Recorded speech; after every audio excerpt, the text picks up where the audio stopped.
Bom dia, irmãos e irmãs, na graça e na paz de Jesus. Quero agradecer a Deus, agradecer ao pastor Drailton, agradecer a você. Tem sido dias muito especiais, é sempre bom voltar. Se eu não estou enganado, é a minha 4ª vez aqui, acho que desde 2014. Lá foi em 2013, acho que é a 4ª vez. Já são várias oportunidades de estarmos juntos e eu louvo a Deus por isso. O Drailton brincou sobre homens com propósitos e mulheres com propósitos. Lá na boca pequena corre que são homens com propósitos e mulheres sem juízo. Mas lá. Irmãos, eu não trouxe material porque o que eu trouxe já acabou. Graças a Deus. Eu tenho muito medo de ter que voltar com coisa lá para Londrina. Então o que eu trouxe já foi lá na Igreja Batista da Paz e também na Presbiteriana Central ontem. De forma que se você desejar conhecer o meu material, por favor, entre no site do Ministério Espaço Palavra, é o espaçopalavra.com.br, e lá tem a loja virtual, dá para adquirir os livros e assim por diante. Eu quero convidar você a abrir sua Bíblia comigo no Evangelho de Mateus. Nós leremos no capítulo 7, do primeiro verso ao verso de número 12. Evangelho de Mateus, 7º capítulo, primeiro verso ao verso 12. Diz assim a palavra do Senhor: Não julguem para que vocês não sejam julgados, pois da mesma forma que julgarem, vocês serão julgados. E a medida que usarem também será usada para medir vocês. Por que você repara no cisco que está no olho do seu irmão e não se dá conta da viga que está em seu próprio olho? Como você pode dizer ao seu irmão, deixe-me tirar o cisco do seu olho, quando há uma viga no seu? Hipócrita, tire primeiro a viga do seu olho, e então você verá claramente para tirar o cisco do olho do seu irmão. Não deem o que é sagrado aos cães, nem atirem suas pérolas aos porcos. Caso contrário, estes as pisarão, e aqueles, voltando-se contra vocês, os despedaçarão. Peçam, e será dado. Busquem, e encontrarão. Batam, e a porta será aberta. Pois todo o que pede recebe, o que busca encontra, e àquele que bate a porta será aberta. Qual de vocês, se seu filho pedir pão, lhe dará uma pedra? Ou se pedir peixe, lhe dará uma cobra? Se vocês, apesar de serem maus, sabem dar boas coisas aos seus filhos, quanto mais o Pai de vocês, que está nos céus, dará coisas boas aos que lhe pedirem? Assim, em tudo, façam aos outros o que vocês querem que eles façam a vocês, pois esta é a lei e os profetas. Até aqui, louvado seja Deus pela sua palavra, e você diz? Família. Talvez seja o ambiente dos mais complexos relacionamentos. Relacionamentos tranquilos são aqueles em que nós conseguimos manter certa distância. Distância de segurança. Porque, como alguém já disse, de longe todo mundo é normal. Relacionamentos que incluem certa proximidade também tem mais possibilidade de gerar desgastes, desencontros e até feridas. Há um provérbio na Bíblia Sagrada, do qual eu gosto bastante, que diz assim: como ferro ao ferro afia, assim é uma pessoa com a sua companheira, com a sua amiga, com aquela pessoa com quem convive. Às vezes sai faísca, porque quando o ferro afia o ferro, o princípio que está em atuação é o atrito.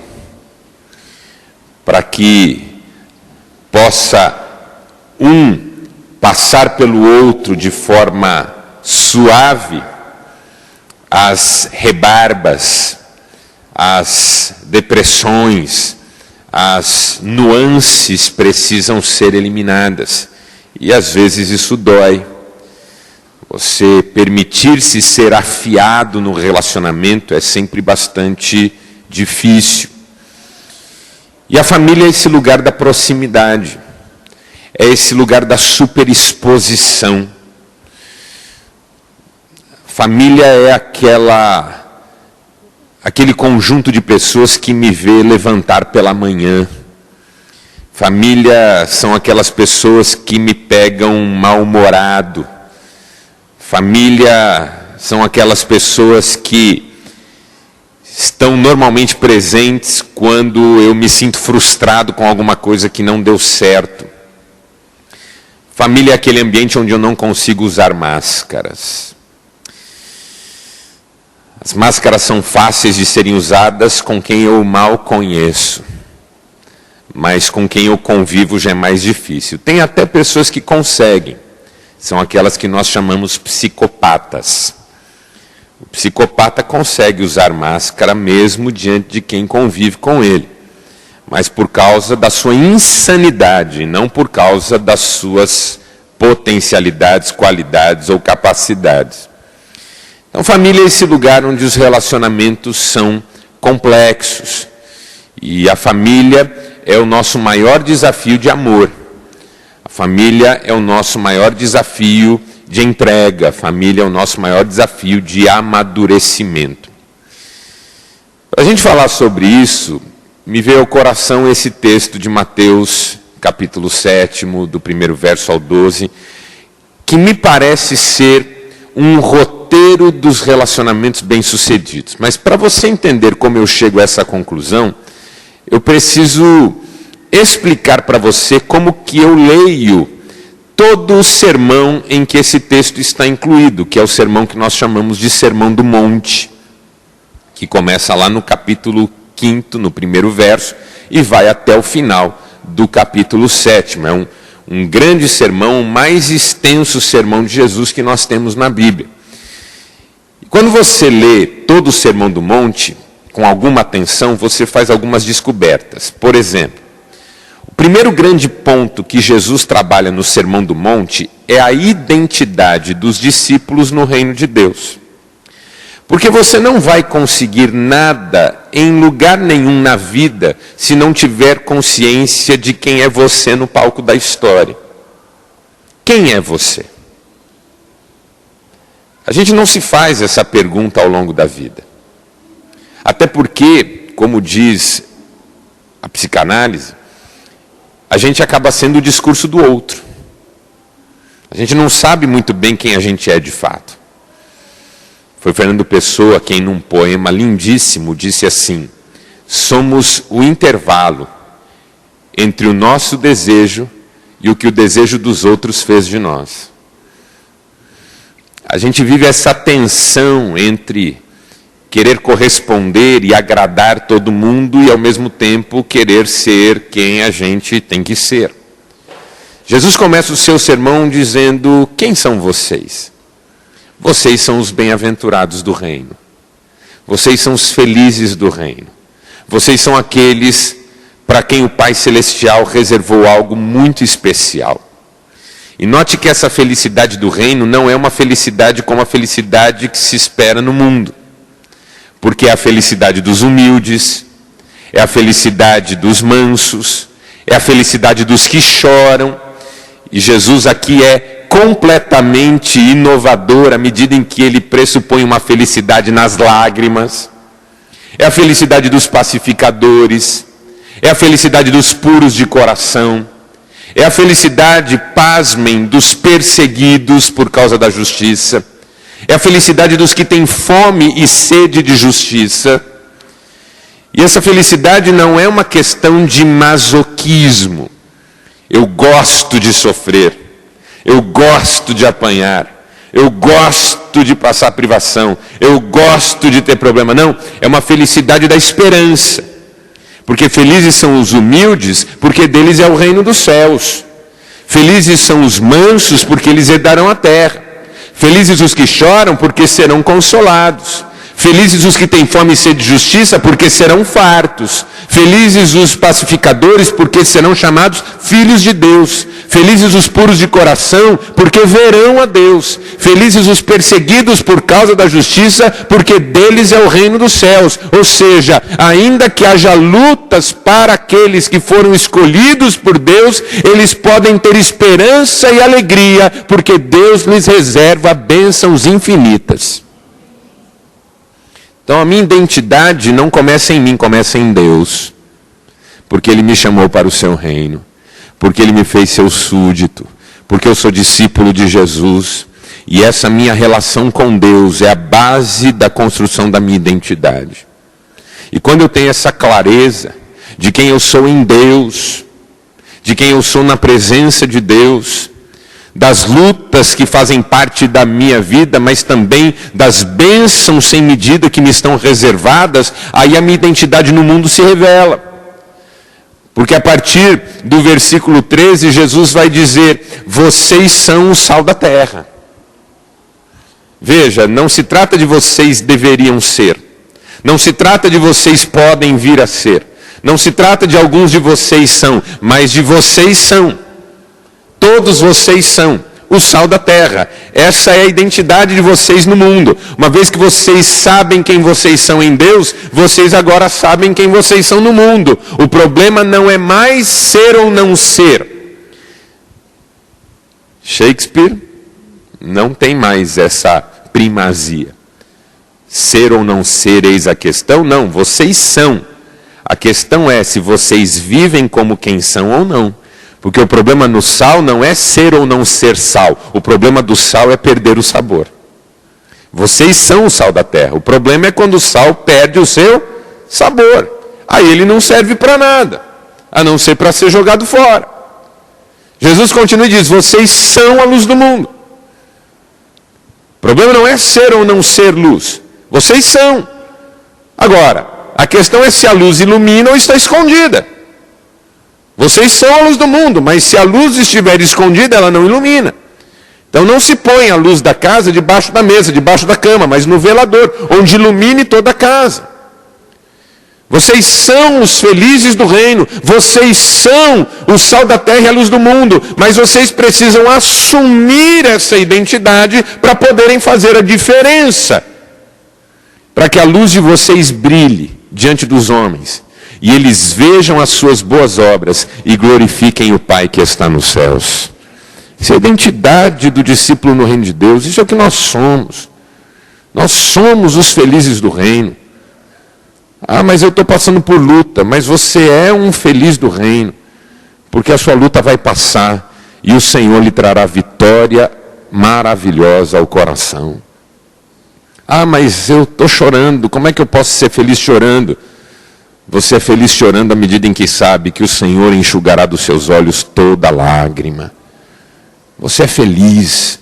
A sua identidade é uma identidade feliz porque ela é construída em Deus e não na vida e não no mundo. Você é feliz porque Deus sabe quem você é, porque você vai herdar a terra, você é herdeiro de Deus, co-herdeiro com Cristo, disse o apóstolo Paulo. O Espírito testemunha com o seu Espírito que você é filho de Deus. Isso é de uma felicidade absoluta. Por isso quem compôs o hino Sou Feliz com Jesus estava coberto de razão. Se paz a mais doce me deres gozar, ou dor a mais forte eu sofrer, ó seja o que for, tu me fazes saber que feliz com Jesus sempre sou. Porque isso não tem a ver com as minhas circunstâncias, tem a ver com a minha identidade. Tem a ver com quem está em mim, com quem anda comigo, com quem me espera na sua glória, e não com aquilo que eu vivo pontualmente aqui nesse mundo. E porque eu tenho clareza disso, eu olho para esse mundo e digo, não é você que determina quem eu sou, é quem eu sou que vai influenciar quem você é, porque eu sou sal. Não é o alface que determina o sal, é o sal que determina o gosto do alface. Não é o tomate que muda o sal, é o sal que muda o tomate. Porque quando eu ponho o sal nas coisas, o sal as influencia poderosamente. Não são as trevas que determinam o limite da luz, mas é a luz que determina o limite das trevas. Você pode ter a maior treva do universo, se acender uma pequena vela, a vela já vai ganhando seu espaço e a treva nada pode fazer contra ela. Essa é a sua identidade. E você pode fazer toda a diferença no mundo. Quando Jesus termina de falar sobre isso, aí ele começa a falar sobre o que essa identidade significa em termos de ética. Porque a partir do versículo 17 do capítulo 5, Jesus vai começar a dizer que nós precisamos viver essa ética do reino de Deus de maneira exemplar. Do versículo 17 do capítulo 5 até o versículo 48 do mesmo capítulo 5, Jesus entra num segundo ponto da sua mensagem que eu chamo de a ética do discípulo no reino de Deus. Primeiro a identidade do discípulo e agora a ética do discípulo. Por quê? Porque Jesus não veio para revogar a lei, mas para cumpri-la. Se a justiça de vocês não excederem muito a dos escribas e fariseus, vocês nem vão entrar. Por que Jesus está dizendo isso? Porque a justiça dos religiosos é uma justiça do mérito. E a justiça dos discípulos no reino de Deus é uma justiça da graça. E ela excede em muito a justiça do mérito. Porque a justiça do mérito vai até onde eu sou capaz. A justiça da graça vai pelo Espírito Santo. É Ele quem justifica, é Ele quem faz a obra. Então isso excede em muito a justiça da religião. E aí Jesus começa a dizer umas coisas muito interessantes. Por exemplo, vocês ouviram o que foi dito aos antigos, não matem. Mas eu digo que se alguém odiar, já está matando. Vocês ouviram o que foi dito, não adulterem. Mas eu digo que se alguém olhar com intenção impura, já adulterou. Vocês ouviram o que foi dito, olho por olho, dente por dente. Mas eu digo, não resistam ao perverso. Se alguém obrigar você a andar uma milha, vá duas. Se alguém te tirar a túnica, dê a capa. E Jesus vai ressignificando a lei e dizendo, sabe o que vocês não entenderam? Por não entenderem que a justiça tem que exceder a justiça da religião, vocês não entenderam que a ética não é uma ética do comportamento, mas do coração. Não é uma questão de conduta externa, mas de convicção interna. Não é que eu não mato porque eu não atiro em alguém, eu não mato porque eu já não sou capaz de odiar alguém. E é tão interessante como Jesus apresenta essa questão, né? Porque ele diz assim, se alguém odiar seu irmão sem motivo, ou se irar contra o seu irmão sem motivo, será réu de juízo. Se alguém lhe chamar raca, será réu de tribunal. E se alguém lhe chamar tolo, será réu do fogo do inferno. E eu confesso que a primeira vez que eu li isso me pareceu invertido. Porque eu acho chamar alguém de tolo uma coisa tão banal que deveria ser réu de juízo. Tudo bem, raca de tribunal, e odiar sem motivo, aí sim fogo do inferno. Mas não, Jesus parece que inverteu. O mais grave tem menos consequência e o mais bobo tem mais consequência. Mas quando você entende a lógica de Jesus, aí você entende onde ele quer chegar. Porque quando ele diz assim, se alguém se irar contra o seu irmão é réu de tribunal, o que ele está dizendo? Ninguém controla a própria ira. Tanto que o apóstolo Paulo, que entendeu isso maravilhosamente, até pela influência do salmista, escreveu assim, irai-vos, e não pequeis. A ira em si não é pecado. O problema é o que a gente faz com ela. A Bíblia diz que Jesus irou-se. A Bíblia diz que Deus se ira. Ora, o que é a ira? É a resposta do amor à ofensa do outro que é amado. Seu filho faz uma malcriação, você tem duas opções: fingir que não é com você, que você já nem está mais ligando, esse moleque só me dá trabalho, quero mais é que ele se exploda, ou ficar irado porque é seu filho e ele não pode fazer isso, porque isso não é ruim só para você, é ruim para ele. E aí você vai disciplinar, ele vai dizer: filho, mamãe não está contente, papai não gostou do que você fez, e por isso a indignação é a resposta do amor. Por isso que o Jürgen Moltmann diz assim: a ira de Deus é o seu amor ferido. Lindo, não é? A ira de Deus é o seu amor ferido. Porque Deus não é indiferente. Então a questão da ira é se você, pela ira, toma decisão que aí sim vai levar você a pecar. Quem não se ira com o amado? Que homem que nunca se irou com a sua mulher? Ou, como é mais comum, que mulher nunca se irou com o seu marido? A minha mulher é tão querida que às vezes ela está brava comigo. Nem sei por quê, porque eu sou tão bonzinho. Eu falo assim, quando eu vejo que ela está brava com alguma coisa, eu falo: você me ama? Ela fala assim: amo, mas estou com raiva de você. Aí eu falo: o que é que eu faço para passar essa raiva? Ela fala: me deixa quieta. Aí eu dou uma volta, volto com um presentinho. Estou dando a dica, maridão. E tudo se resolve.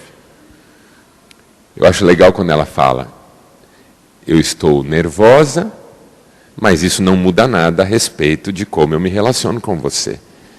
É uma questão da minha frustração, é uma questão da minha chateação, é uma questão de como eu não gostei de alguma coisa, mas eu não vou pecar porque estou me sentindo assim. E é bacana isso, quando você percebe que uma coisa é você se irar e outra coisa é você pecar. Então o que Jesus diz? Quem se ira contra o seu irmão será réu de julgamento. Por quê? Porque isso precisa ser avaliado.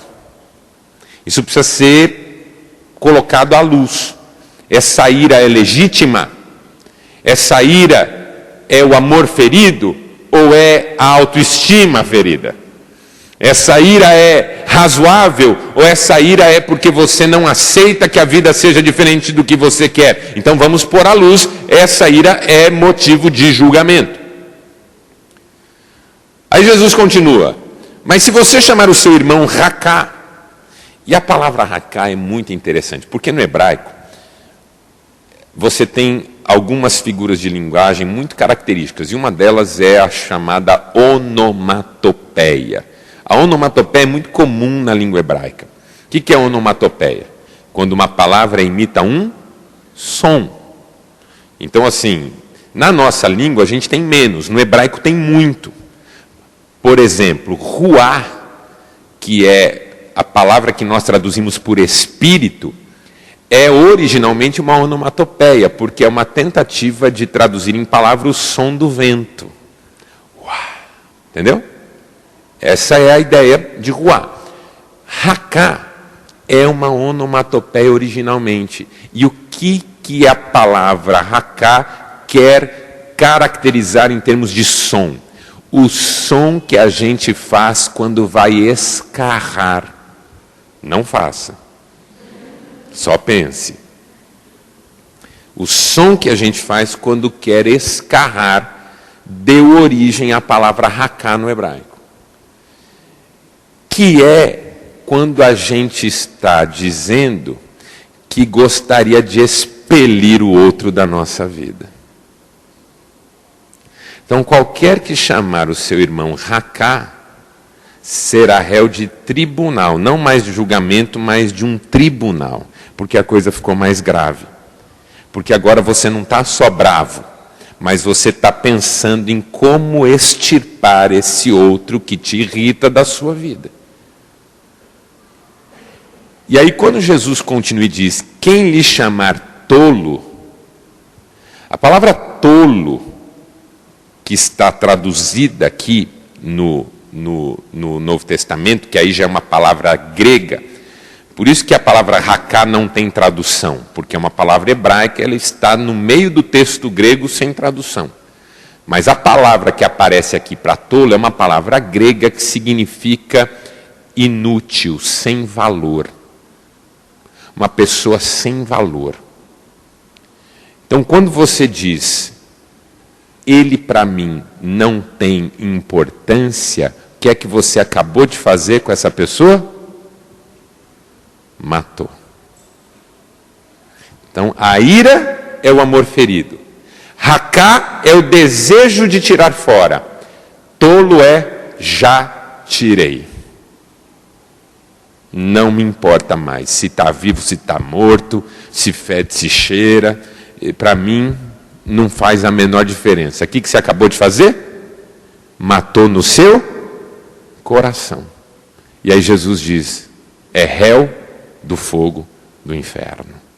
Porque é tão assassino quanto aquele que vai lá e mata mesmo. Forte, não é?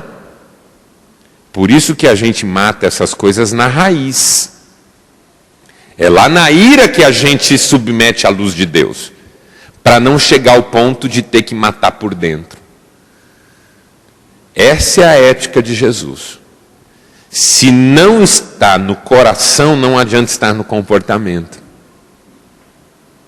Se não está no interior, não adianta cuidar do exterior. O que é que Jesus dizia dos fariseus? Vocês são como sepulcros caiados. Por fora vocês são arrumadinhos, mas por dentro vocês carregam só morte.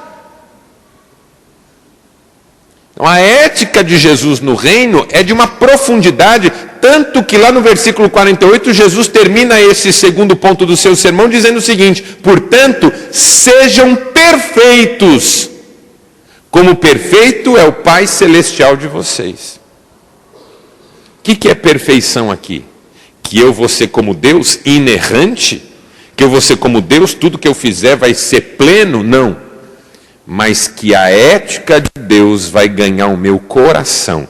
E a ética de Deus no meu coração vai ganhar o meu mundo exterior. É uma ética da coerência, da verdade, da transparência, da sinceridade, da pureza de Deus. Por isso, bem-aventurados os puros de coração, porque eles verão a Deus. Quem diz amém para isso?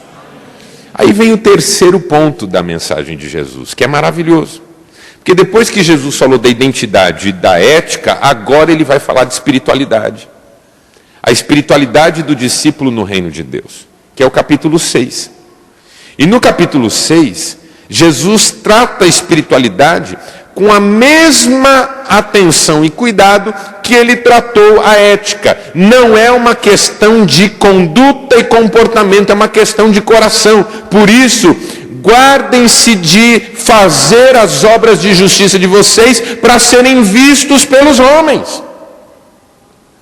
Qual que era o tripé da espiritualidade judaica? O tripé da espiritualidade judaica eram as orações, as esmolas e os jejuns. Esse é o tripé da espiritualidade judaica. E por que é um tripé? Porque com as orações você se relaciona com Deus, com as esmolas você se relaciona com o próximo necessitado e com o jejum você se relaciona consigo mesmo.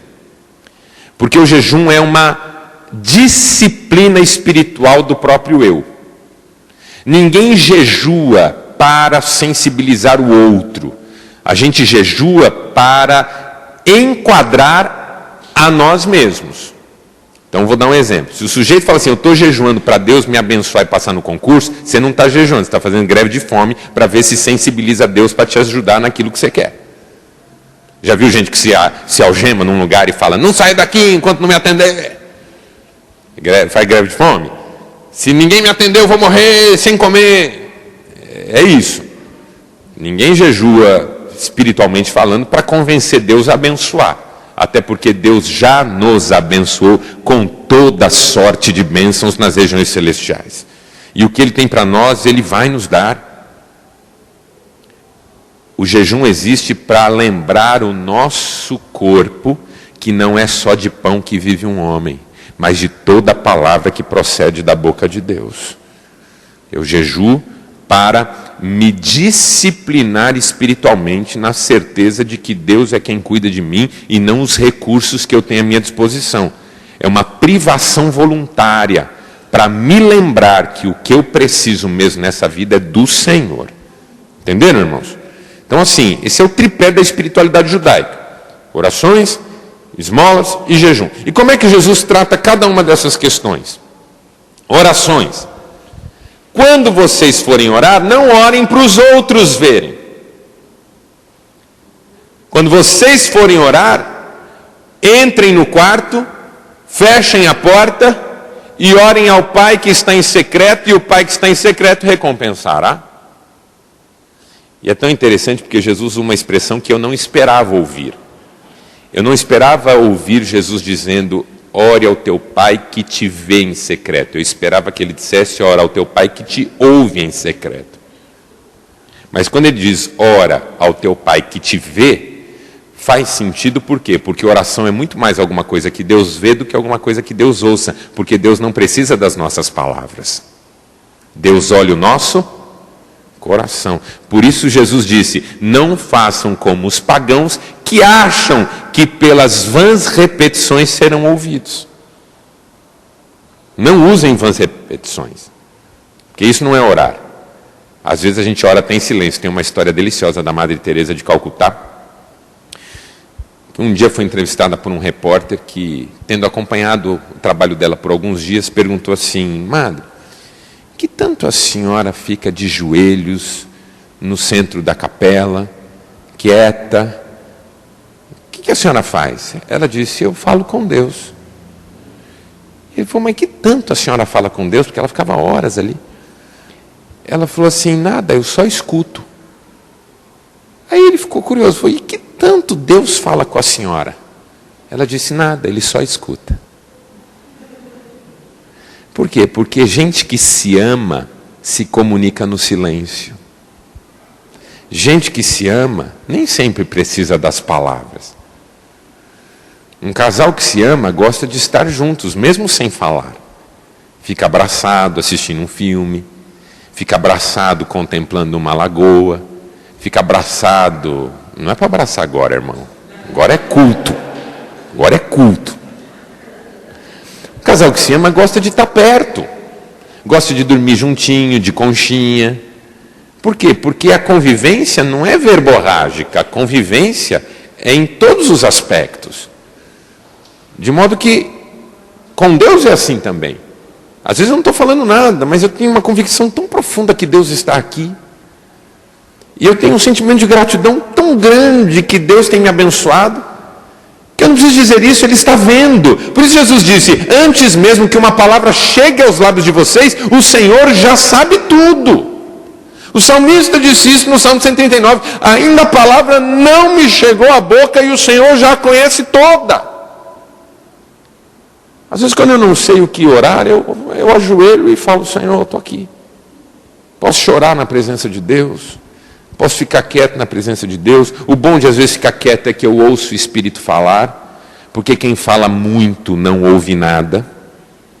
Você passar 2 horas. Oh meu Deus, eu estou fazendo.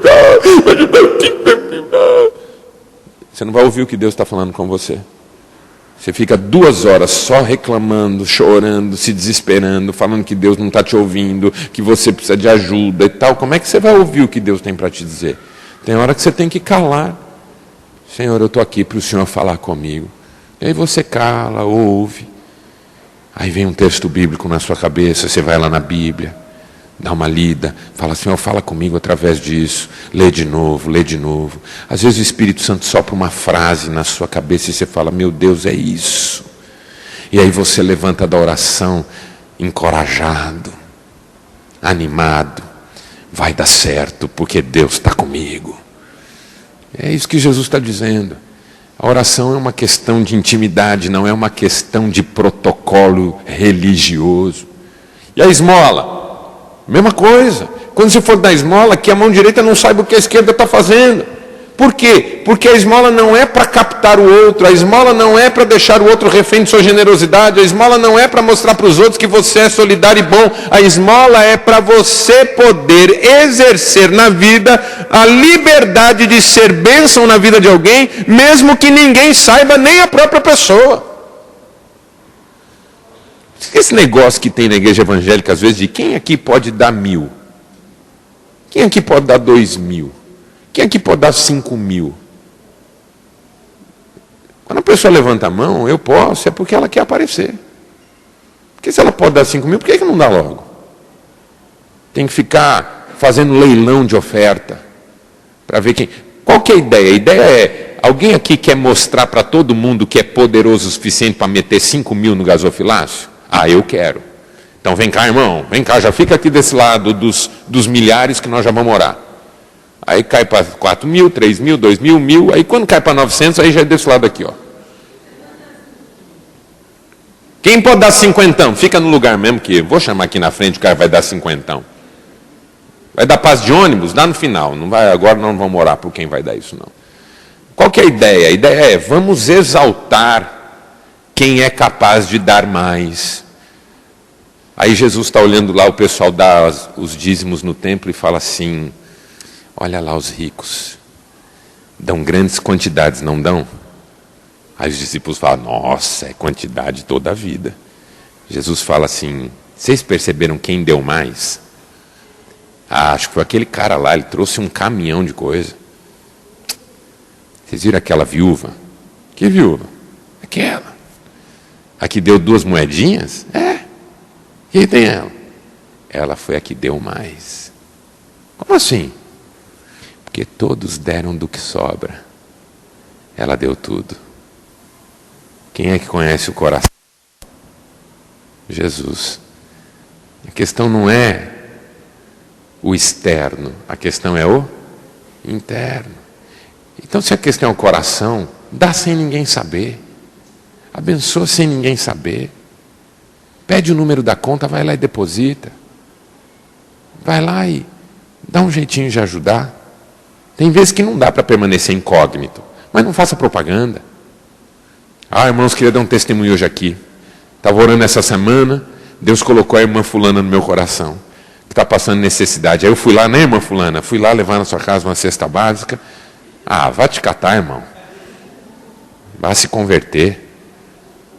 Porque isso expõe a fragilidade da irmã para exaltar sua pretensa generosidade. Não tem valor para Deus, entende? Porque Deus quer que você saiba que quando Ele sabe, quem precisa saber já está sabendo. É isso que Ele quer que você saiba. E o jejum, mesma coisa. Vai jejuar, lava o rosto. Não fica dizendo estou em jejum. Não jejue em dia de festa de aniversário, pelo amor de Deus. É aniversário da sua irmã, tá a maior festa marcada, você foi convidado, já confirmou que vai, começa um jejum, para chegar na festa e ficar assim, quer uma coxinha? Não, obrigado. Não gosta? Tem quibe? Não quero. Mas não vai comer nada? Não, por quê? Está doente? Não, estou em jejum. Ah, tá. Aí a pessoa fica até sem graça. Ah, tá, Deus te abençoe. Tonto. Olha as coxinhas aqui. Entendeu?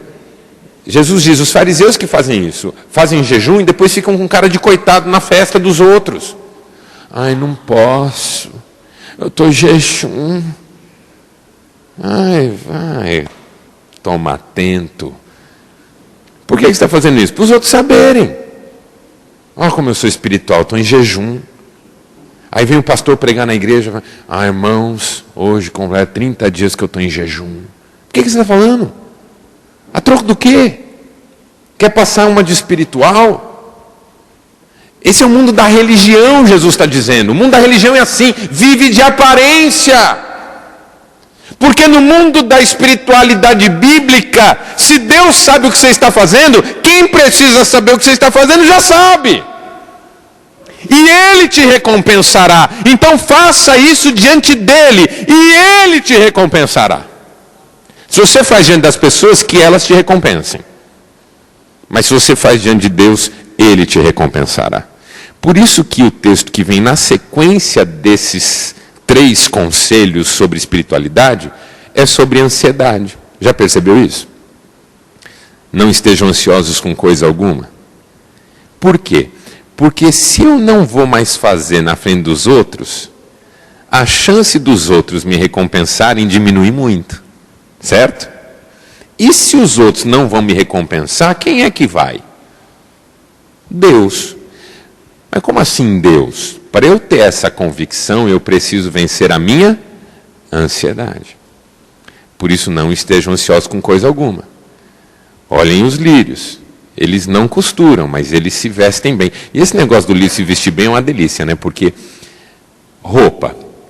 A irmã comprou uma roupa para o casamento da cunhada, irmã do seu marido, ano passado, lembra? A irmã comprou uma roupa bonita, de festa, cheia de coisa, bem bonita. Aí a irmã usou no casamento da cunhada. Aí no começo do ano agora, teve um casamento de uma amiga do trabalho. A irmã pegou o vestido e usou de novo. Ah, bonita toda a vida. Agora vai ter um casamento no final do ano, de um membro da igreja, a irmã vai usar pela terceira vez. Mas já não vai usar com a mesma alegria. Já vai falar para o marido assim, bem, eu precisava comprar outro vestido, porque ó, esse aqui eu já usei muito. 2 vezes já. Todo mundo já viu, tem foto desse vestido em tudo que é álbum. Facebook, eu só dá eu com esse vestido.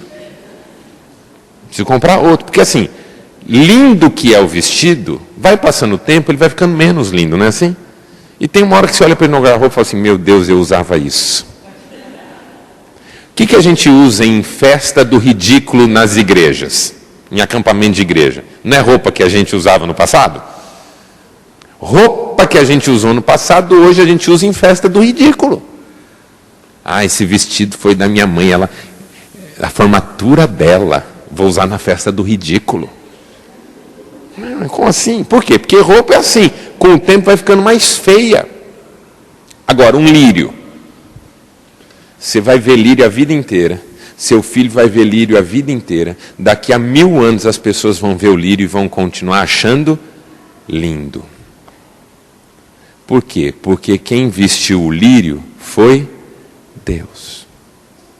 Nem Salomão, em toda a sua glória, se vestiu como um lírio. Que a gente vai ver a vida toda e ele vai continuar sendo maravilhoso. O que Jesus está dizendo? Olhe para o lírio, Deus cuida dele. E as aves? Já viram as aves? Elas não semeiam, não colhem, não ajuntam em celeiros, mas Deus as alimenta. E vocês valem mais do que os lírios e as aves. Deus vai cuidar de vocês. Fiquem tranquilos, Deus vai cuidar de vocês. Quando a espiritualidade é do coração, a ansiedade é vencida. Porque é vencida na certeza de que Deus cuida. E aí quando Jesus termina toda essa palavra, lá no versículo 34 do capítulo 6, não é? Dizendo que a gente deve buscar em primeiro lugar o reino de Deus, a sua justiça, tudo será acrescentado, basta a cada dia o seu mal. Aí vem o texto que nós lemos, capítulo 7, 1 a 12. Por quê? Porque esse capítulo, Jesus já falou da identidade, Jesus já falou da ética, Jesus já falou da espiritualidade, agora Jesus vai falar dos relacionamentos. Dos relacionamentos no reino de Deus. E ele vai falar dos relacionamentos a partir de 3 princípios muito importantes. O primeiro é o princípio do autoconhecimento. Porque como é que você vai se relacionar bem com o outro se não tiver clareza sobre você? Então não julgue para não ser julgado. À medida que você usar para julgar o outro, você será julgado. Por que que você tenta tirar um cisco do olho do seu irmão quando há uma trave no seu? O que é que Jesus está nos ensinando? Olhe para você mesmo antes de olhar para o outro. Porque a gente tem mania de olhar para o outro primeiro. Aliás, a nossa tendência é olhar para o outro até para não precisarmos olhar para nós mesmos. Você viu fulana? É metida, não é? Ô mulherzinha metida, como eu não gosto dela. Quando ela chega, dá vontade de voar no pescoço. Que arrogante.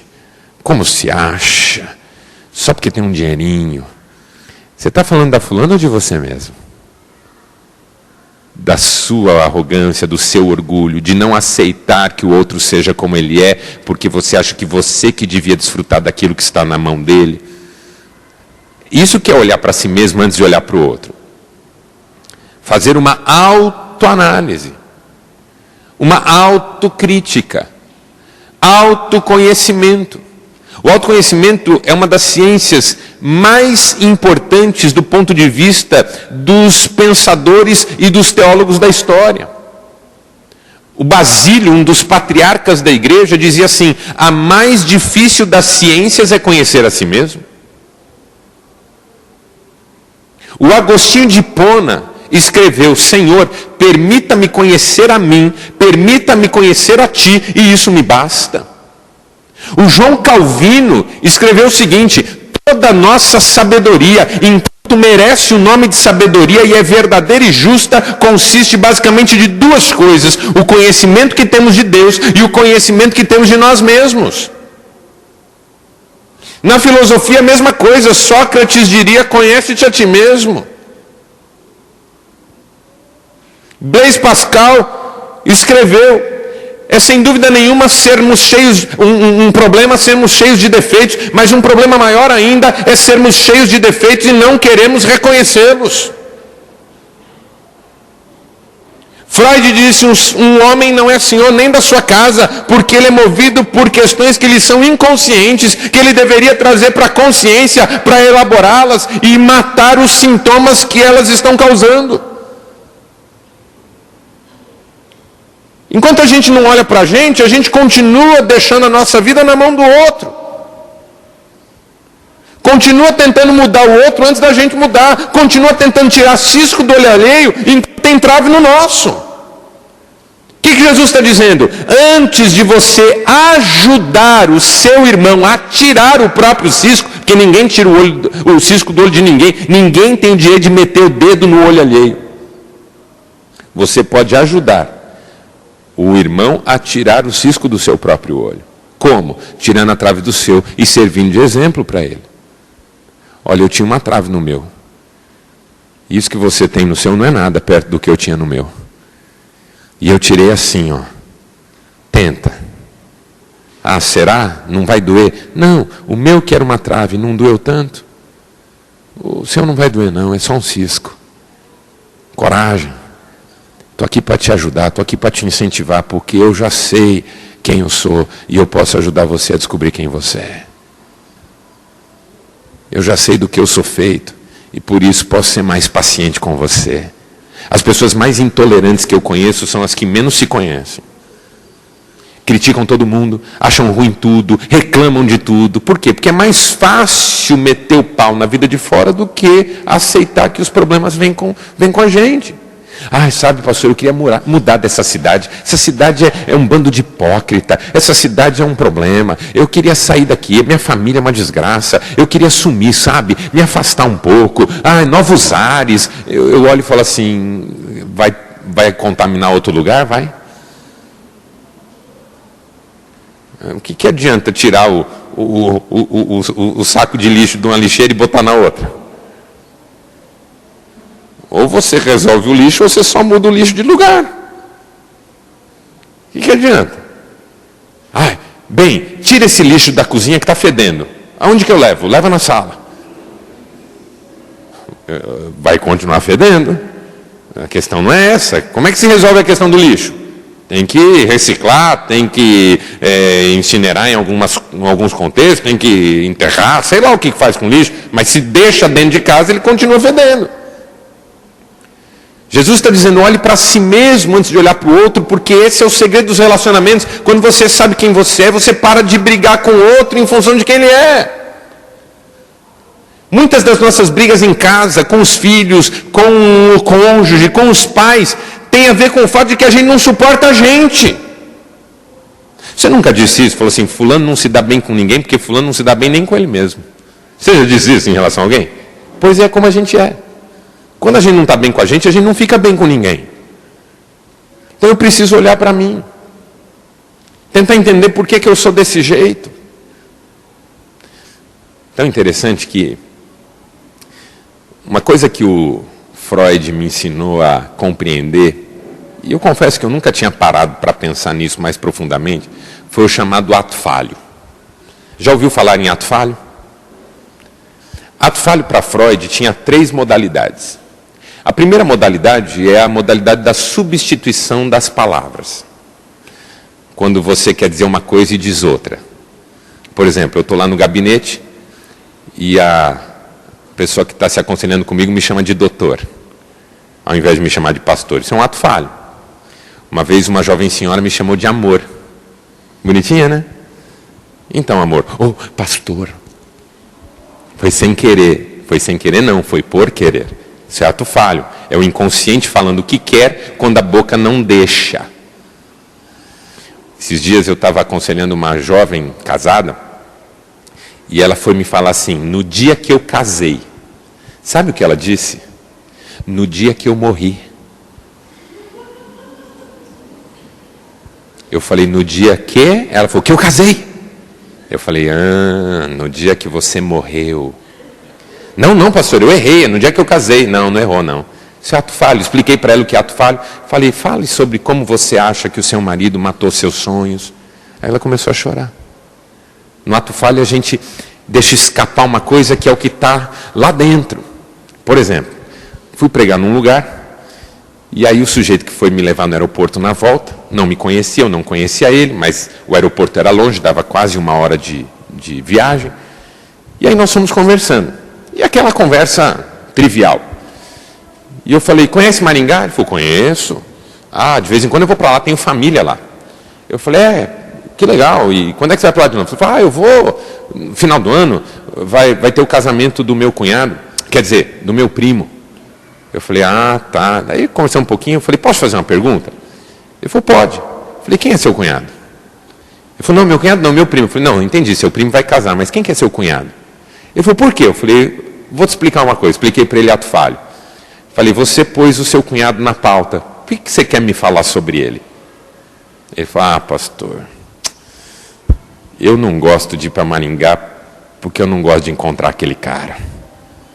Toda vez que eu tenho viagem marcada para Maringá, eu adoeço porque vou encontrar aquele meu cunhado. E me contou as histórias dele e do cunhado.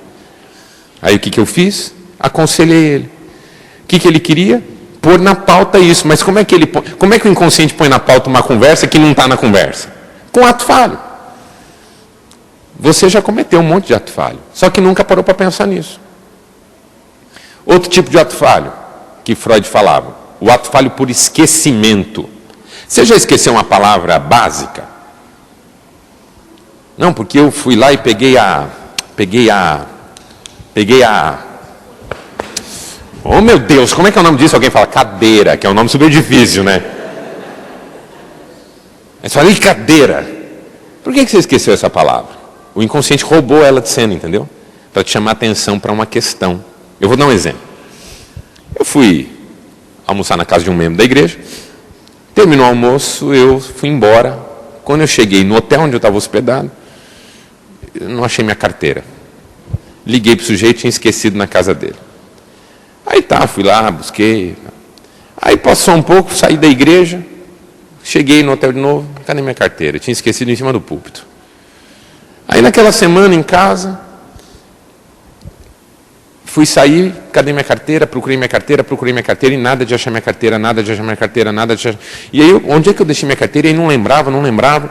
Aí eu fui fazendo uma tentativa de reconstrução, né? A última vez que eu vi minha carteira, não é? Aquela coisa toda e tal. E aí lembrei que eu tinha colocado ela no criado mudo, e eu tinha uma lembrança clara que ela estava no criado mudo.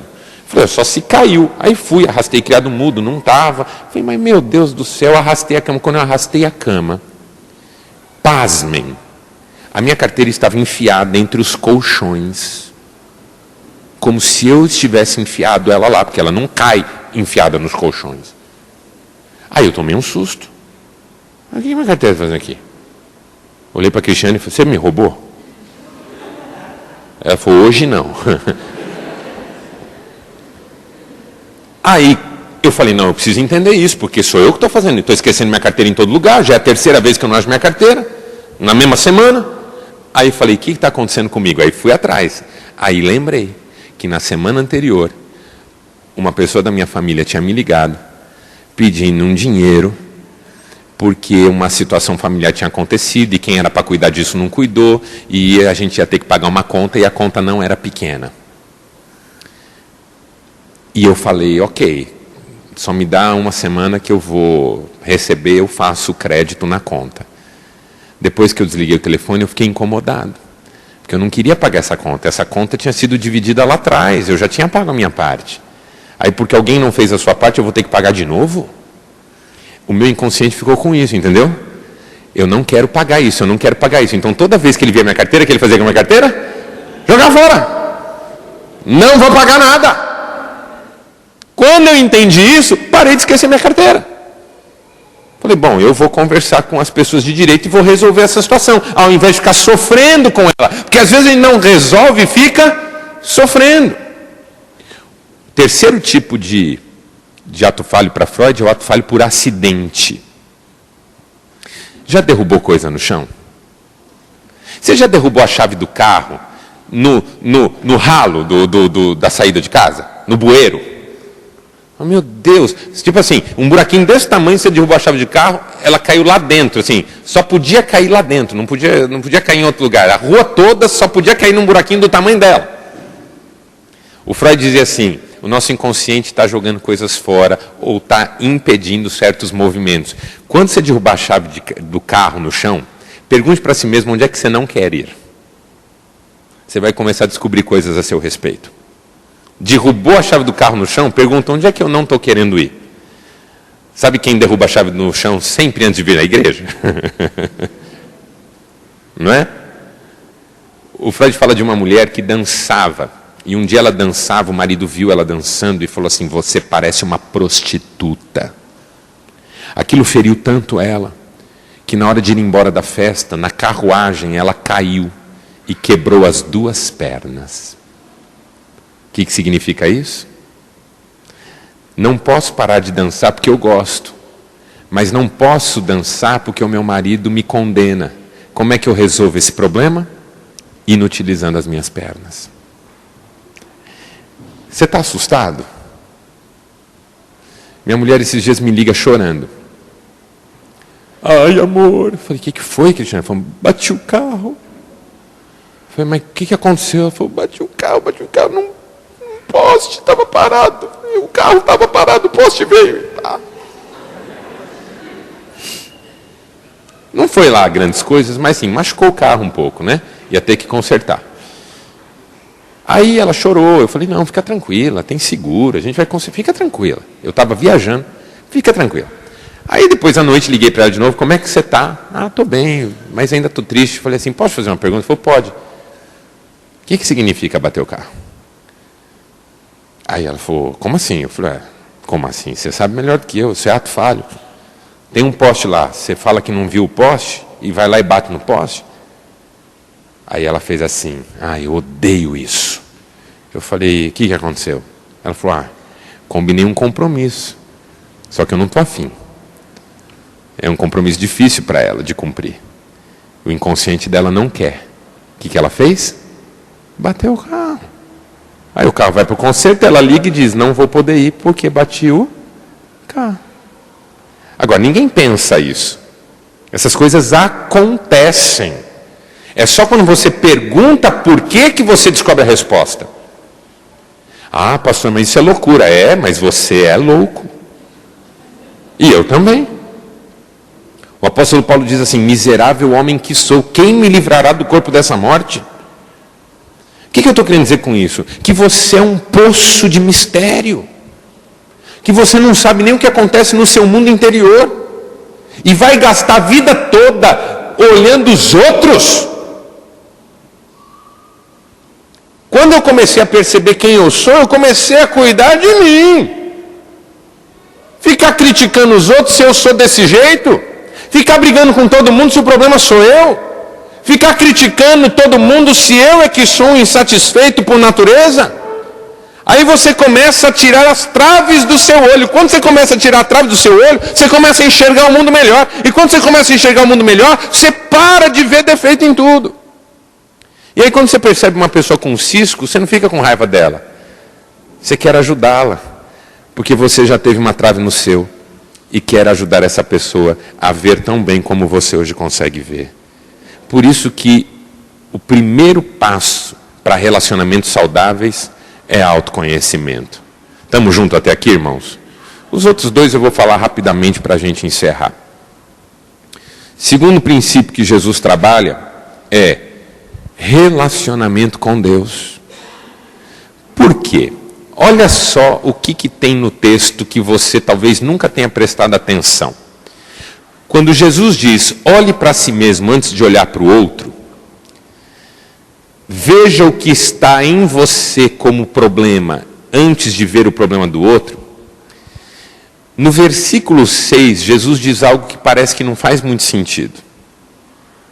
Não deem as vossas pérolas aos porcos e nem o que é sagrado aos cães.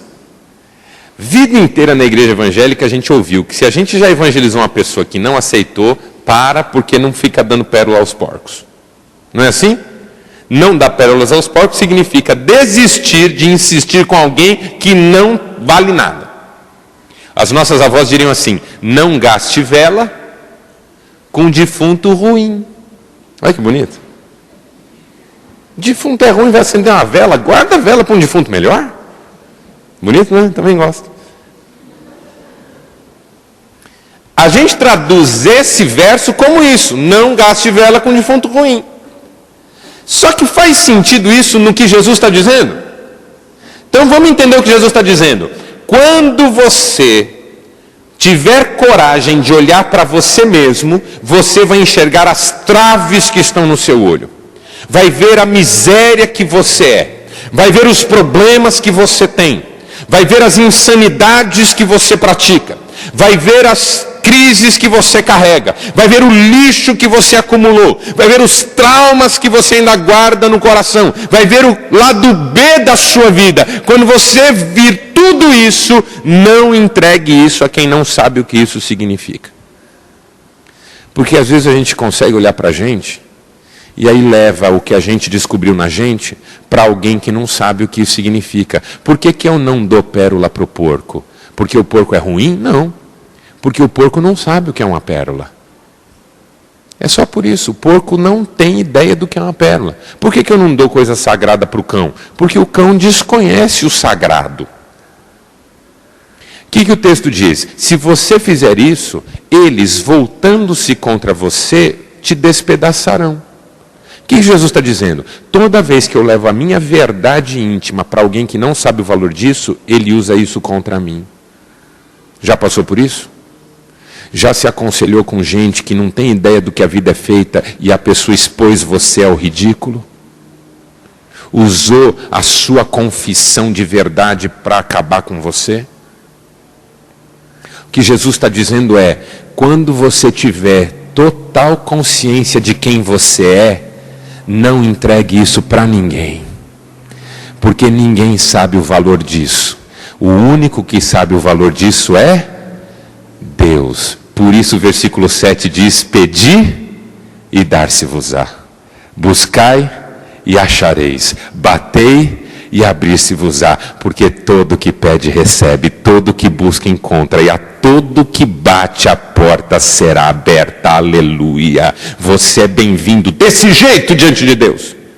É desse jeito que você é bem-vindo, com essa trava imensa no seu olho, com esse lixo no coração, com essa tristeza na alma, com essa mágoa, com esse trauma, com essa biografia difícil, com essa crítica que não cessa, com essa dor que nunca passa. É assim, desse jeito que você é bem-vindo diante de Deus. Você pede e Ele dá, você busca e Ele te mostra, você bate e Ele abre a porta para você entrar.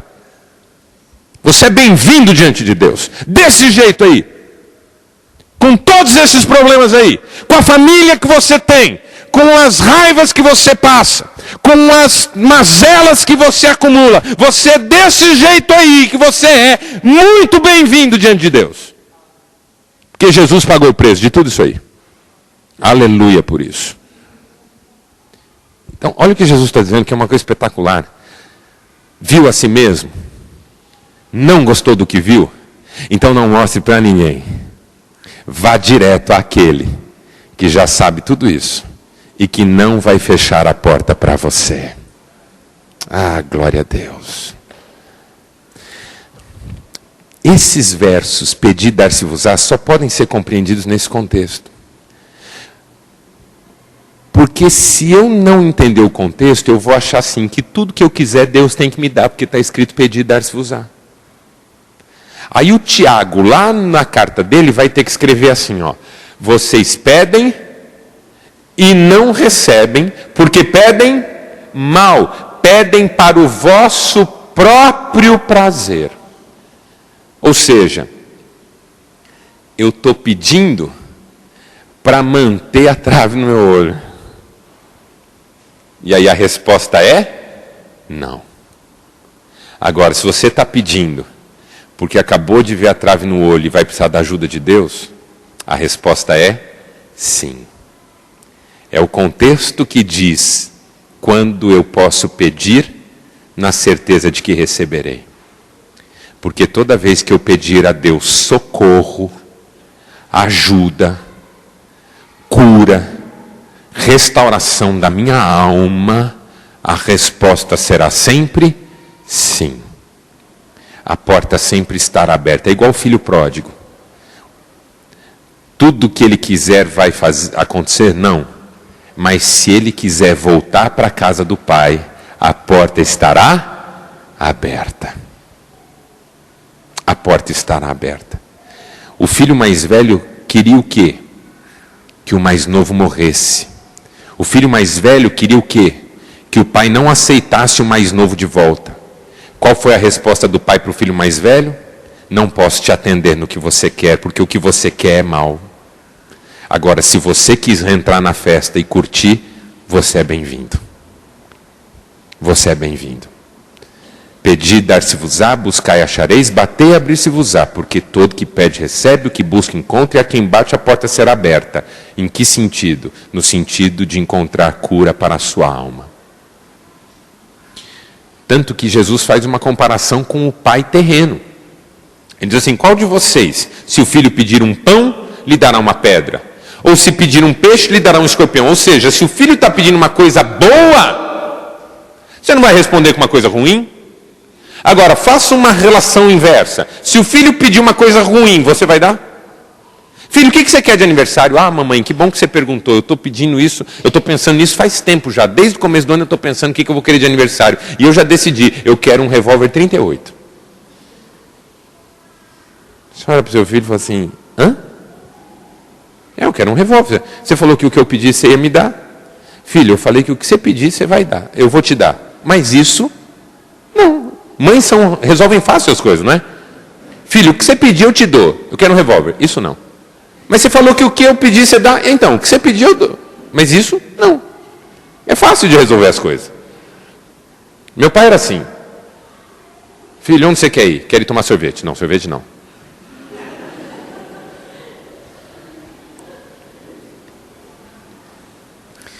Eu às vezes falo para a Cristiane assim: Cris, o que você quer comer? Ela fala: qualquer coisa, onde você quiser eu vou. Eu falo: vamos comer pizza? Ela fala: pizza eu não estou afim. Eu falo: e churrascaria? Não, muito pesado esse horário. Vamos comer uma comidinha japonesa? Ah, eu não estou com vontade. Eu falei: então onde você quer ir? Não, qualquer lugar, você escolhe. Aí eu entro lá, todo aquele que se irar contra o seu irmão. Eu falo: pai.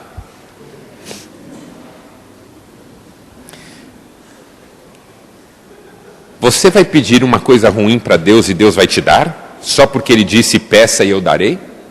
Não. Se um pai que é mau sabe dar boas dádivas, entenderam? Quem que julga se o que o filho está pedindo é bom ou mal? O filho? Não, é o pai. Se o seu filho te pede alguma coisa, quem julga se isso é bom ou ruim não é o filho. Porque para o filho tudo que ele pede é bom. Todo caminho do homem é bom aos seus olhos, é o que diz a Bíblia. Quem julga é o pai. Pai, eu quero isso. Isso não, filho. Por quê? Porque isso não é bom para você. Ah, quem decide o que é bom para mim sou eu. Não, não é. Sou eu, seu pai, sua mãe. Porque eu cuido de você, até você montar a sua família. Por quê? Porque esse negócio de até você morar na sua casa, nunca diga isso. Nenhum filho vai deixar de ser submisso ao pai só porque mora num espaço próprio. O filho só rompe com o pai e com a mãe quando constitui uma nova família nos moldes de Deus.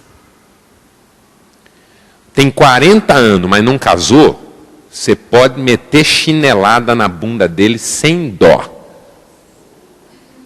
Entendeu? A mãe gostou, não gostou não? É hoje. Posso dar na cara, pastor? Pode.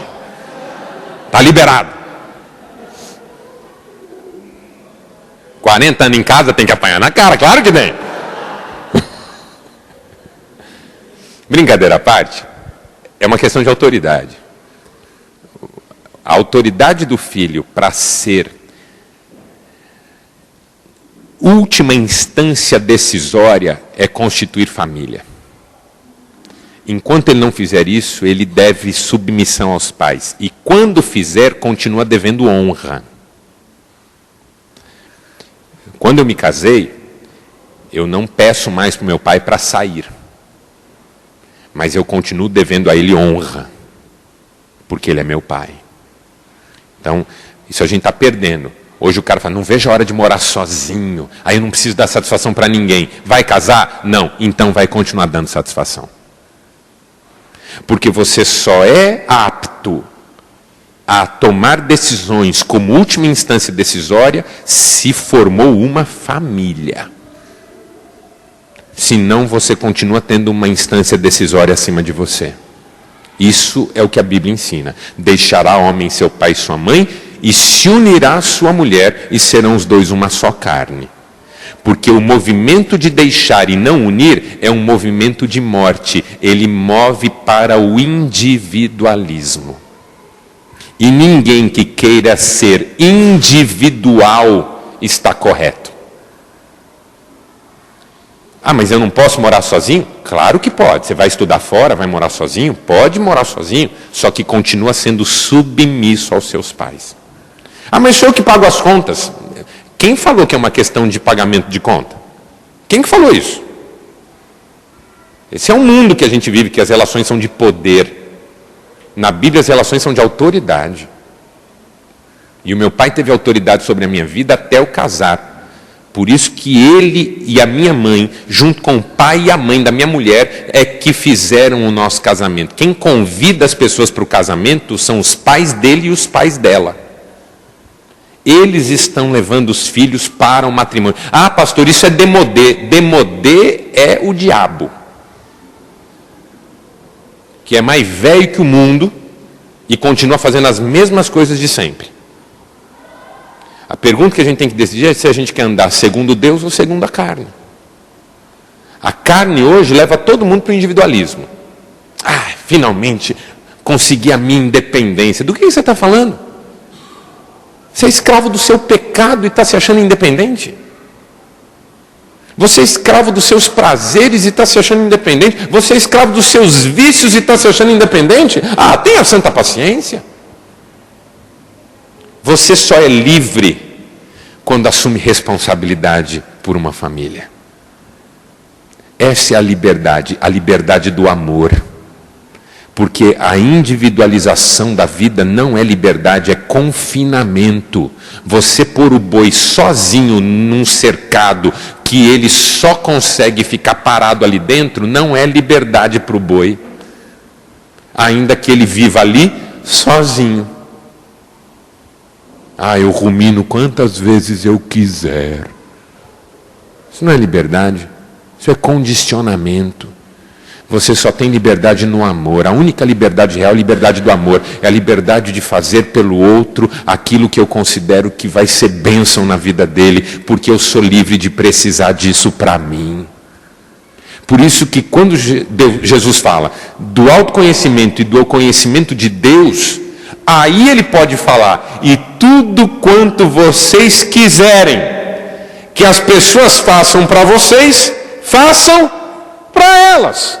Porque essa é a lei, essa é a profecia, esse é o resumo da ópera. O terceiro princípio é, agora que você sabe quem você é e sabe quem é Deus na sua vida, você pode ser o que você precisa ser na vida do outro, porque você não tem mais essa demanda.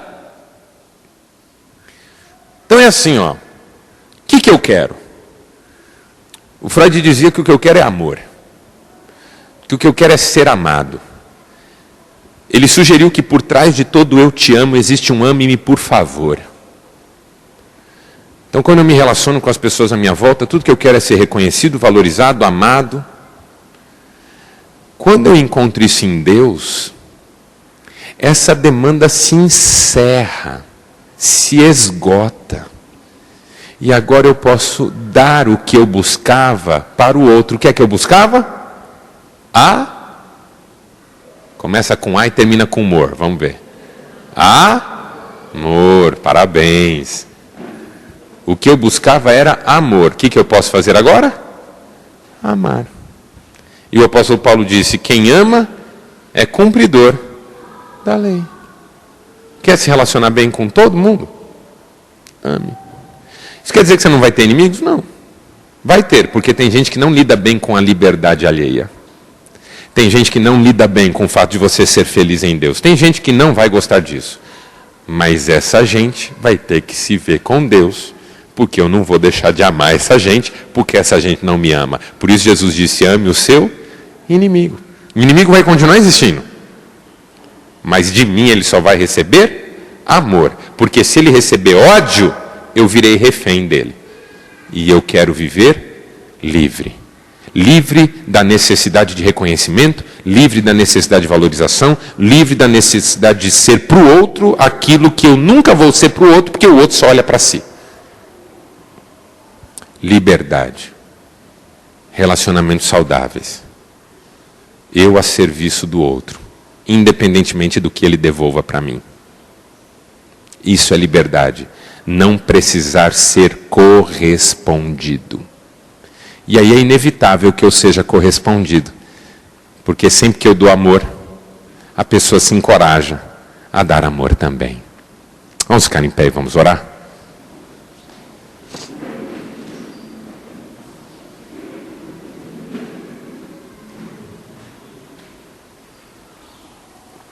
Pai,